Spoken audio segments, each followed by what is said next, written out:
সাফান, এই যে দেখছো ছাদের জন্য যে কাজ ধরছে না, এই যে রাস্তার এই জায়গায় তোমার এই যে কাঠ রাখছে, বুঝছো?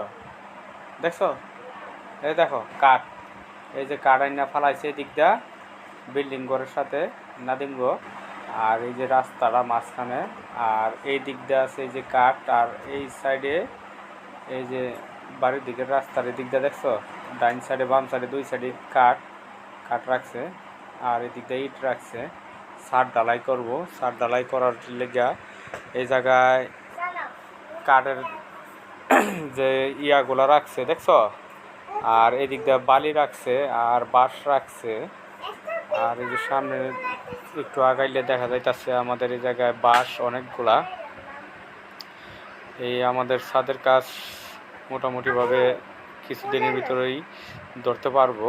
আর এই যে বাঁশগুলো যায় না এদিকটা রাখছে, বাড়িতে জায়গা নাই।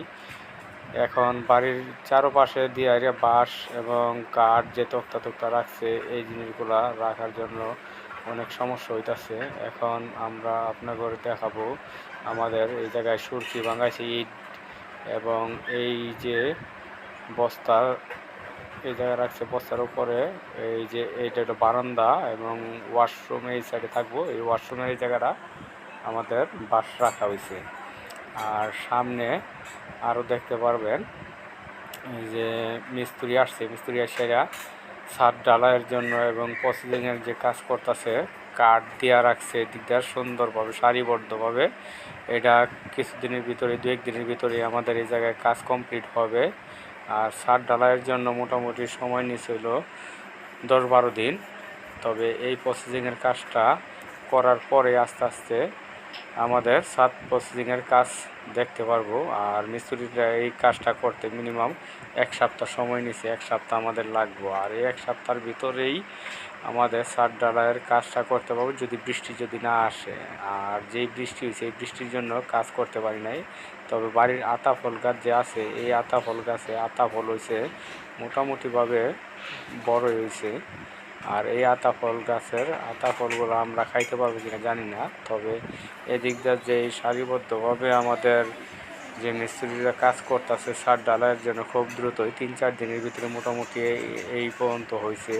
তবে বৃষ্টির জন্য আমরা কাজ করতেও পারি নাই। আর এই বৃষ্টি এরকম হয়েছে, এই কারণে রাস্তাঘাট পুরো মানে কাদা হয়েছে।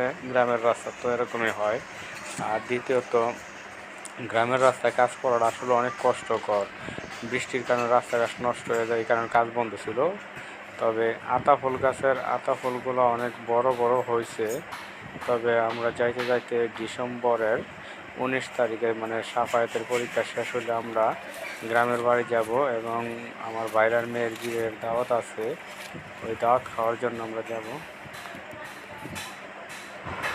এই যে আতা ফল গাছ, আর আতা ফল গাছে আতা ফল হয়েছে, অনেক বড় বড় আতা ফল হয়েছে। তবে এই আতা ফল আমরা খাইতে পারবো কিনা জানি না।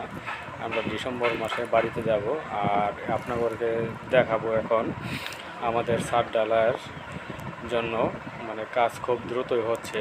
তবে বৃষ্টি না হওয়ার কারণে খুব দ্রুতই হইতাছে। তবে এই যে বাঁশ খাড়া করা ফেলাইছে, তবে এইটা 3-4 দিনের ভিতরে এই পর্যন্ত কাজ হয়েছে আমাদের। আর মোটামুটি সন্ধ্যা হয়ে গেছে, সন্ধ্যার সময় এই ভিডিওটা করা হয়েছে। আর এই সন্ধ্যার সময় ভিডিও করার কারণে একটু অন্ধকার। আর এই যে আমার হাতের ডাইন সাইডে যে 3টা রুম আছে, এই 3টা রুম, আর এই 3টা রুমের কাজ বাঁশ দিয়ে খাড়া করা ফেলাইছে। আর এই যে আস্তে আস্তে আমরা দেখাইতেছি যে মানে ছাদ ঢালাইয়ের যে প্রসেসিংয়ের কাজ, তবে 4-5 দিনের ভিতরে এই কাজটা হয়েছে এই পর্যন্ত। তবে বৃষ্টি যদি হয়ে যায়, বৃষ্টি হইলে কিন্তু কাজ বন্ধ হয়ে যাবে। রাস্তাঘাট, গ্রামের রাস্তাঘাট ভালো না। আর রাস্তাঘাট না ভালোর কারণেই এই ছাদের কাজটা আমরা করতে পারতাছি না। আর এই ছাদের কাজ যে করব আমরা অনেক মানে নর্মালভাবে আমরা 6-7 মাস অপেক্ষায় ছিলাম এই ছাদের কাজটা, কারণ গ্রামের রাস্তাঘাট ভালো না, বালু পাওয়া যায় না। আর দ্বিতীয়ত যে সেন্টারিংয়ের কাজটা যে করব, এই সেন্টারিংয়ের কাজের জন্য মিস্ত্রির সাথে কথা বলা হয়েছে, কিন্তু বালি প্লাস